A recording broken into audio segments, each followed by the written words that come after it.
आंधी सच्चाई की दीप बुझा नहीं सकती, कोशिश कर ले आग पानी को जला नहीं सकती। जिसके साथ खड़ी है जनता जनार्दन की ताकत, उसे दुनिया की कोई ताकत हरा नहीं सकती, हरा नहीं सकती।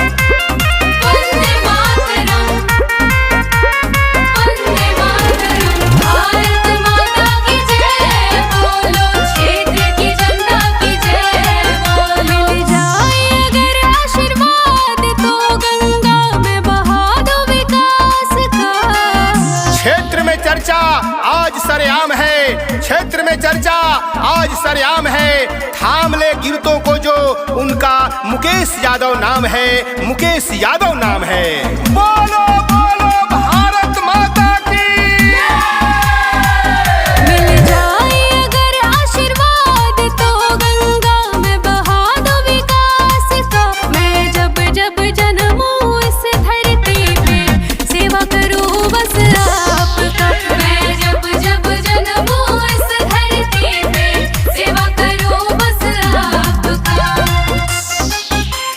वंदे मातरम, वंदे मातरम।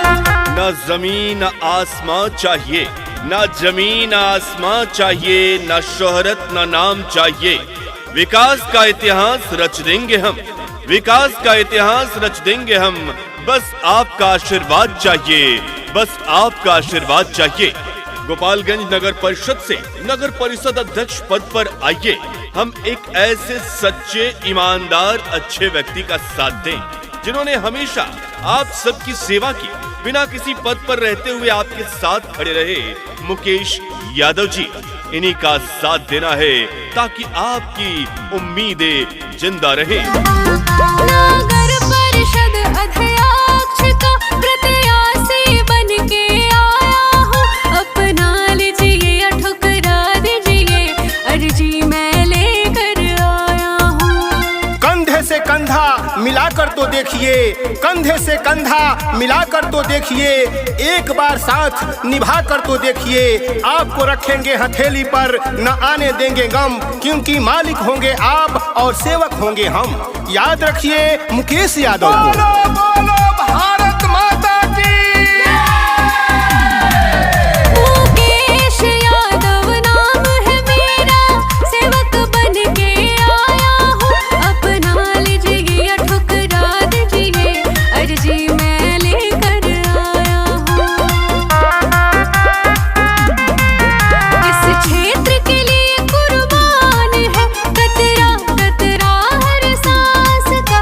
मैं जब जब जन्मूं इस धरती पे सेवा करूं बस आपका। मैं जब जब जन्मूं इस धरती पे सेवा करूं बस आपका। नगर नगर के डगर डगर पर मचने लगा है शोर, नगर नगर के डगर डगर पर मचने लगा है शोर। मुकेश भैया के अलावा नहीं दिख रहा कोई और, जहां जनता की ये आवाज है। ये आवाज आप सभी गोपालगंज नगर परिषद की है, जो चाहते हैं कि मुकेश भैया जो सच्चे ईमानदार जमीन से जुड़े हुए हैं और जनता जनार्दन, इन्होंने सभी का सम्मान और मान रखा है और बिना किसी पद पर रहते हुए भी आप सभी हमारी सम्मानित जनता जनार्दन का सहयोग साथ दिया है। आइए मेरे मित्रों साथियों, गरीबों की आवाज बनने वाले, गरीबों की आवाज को उठाने वाले, वंचितों को उनका हक दिलाने वाले मुकेश यादव को चुने, मुकेश यादव को चुने। वंदे मातरम, वंदे मातरम।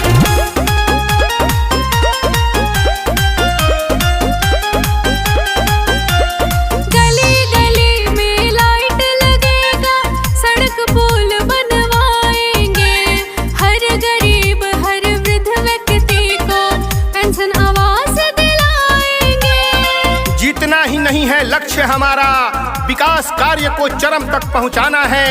शिक्षित संपन्न हो नगर परिषद हमारा, यह लक्ष्य हमें पूरा करके दिखलाना है, पूरा करके दिखलाना है। यही कहना है आपके अपने मुकेश यादव जी का। बोलो बोलो भारत माता की। गली गली में लाइट लगेगा, सड़क पुल बनवाएंगे,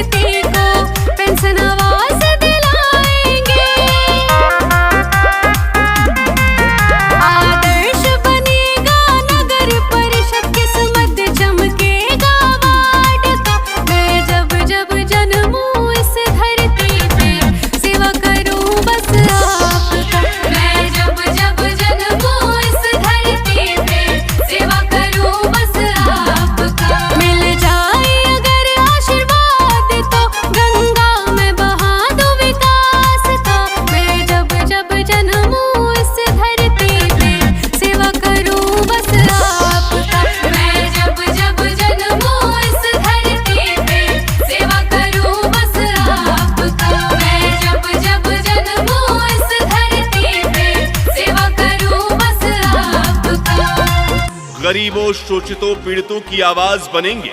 विकास की रोशनी हर घर पहुंचे, ऐसा काम करेंगे मुकेश यादव जी। नगर परिषद गोपालगंज में नया इतिहास रचेंगे मुकेश यादव जी। आपके काम आए थे, आपके काम आएंगे मुकेश यादव जी।